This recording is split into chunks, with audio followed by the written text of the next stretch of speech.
لا هو ورقه رابحه طبعا للزمالك، ويبدا هو طبعا. لا يبدا المباراه، لان ما عندوش غيره، ما فيش حد ينفع غيره، هو اللي يبدا المباراه. الاسماعيلي نزل في النص ما عملش حاجه، هو اللي يبدا. لا الدكه يبقى ورا رحبه، بس انا اهلاوي بفضل ان هو ما يبداش المباراه يعني. لا ممكن ينزل بقى يشوف يبص حلوه ليه المباراه دي برضه، ده من الاهلي ممكن يعمل حاجه. هو من الافضل للزمالك ان يخلي احمد مصطفى فتحي في الشوط الثاني. لا هو يعني المفروض يلعب، لان هو يعني لعيب كويس يعني مش وحش. هو افضل انه يكون ورقه رابحه، عشان في لعيبه بتنزل بتكون من بدايه الماتش احلى منه. لا مصطفى فتحي بينزل بيشالب باي ماتش بصراحه. مصطفى فتحي ما يبداش ماتش، هو ينزل يخلص الماتش على طول. هو ورقه رابحه ان هو ينزل تبديل، ما ينزلش، لانه مصطفى فتحي مش لعيب الشوطين، هو لعيب شوط واحد بس.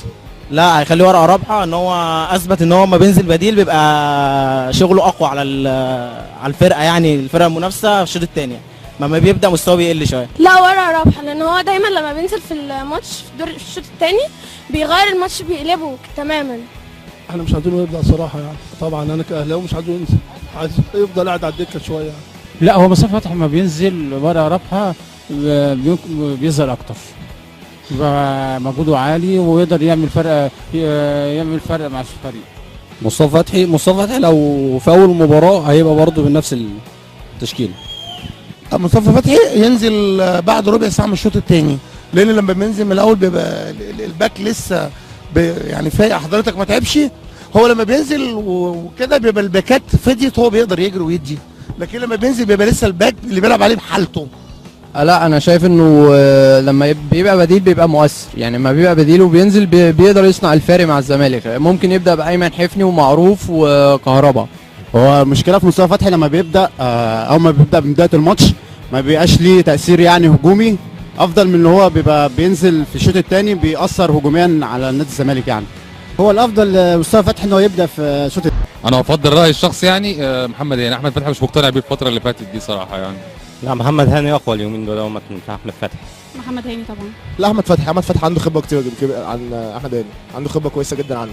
هو الافضل محمد هاني، بس احمد فتحي اللي بيبدا على طول في الماتشات ديت عشان احمد فتحي اقوى.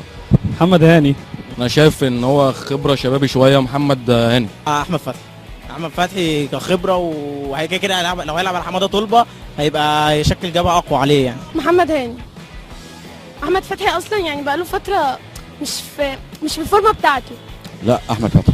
محمد هاني طبعا. محمد هاني افضل، لانه لسه شباب ولياقته تبقى اعلى شويه. لا محمد هاني سنه وسرعته اسرع، لكن احمد فتحي من ساعه ما جه من قطر وهو مستواه ضعيف. يعني كل الفرق النهارده اما بتيجي تهاجم الاهلي بتهاجم الاهلي عن طريق احمد فتحي، اللي هو كلمه السر بالنسبه للفرق اللي بتلعب ضد الاهلي. طبعا احمد فتحي الخبره اللي بيلعب بيها والفنيات اللي عنده يخلوه ان هو لازم يكون موجود في المكان ده. لا حاليا احمد فتحي يلعب هاف ديفندر ومحمد هاني باك رايت.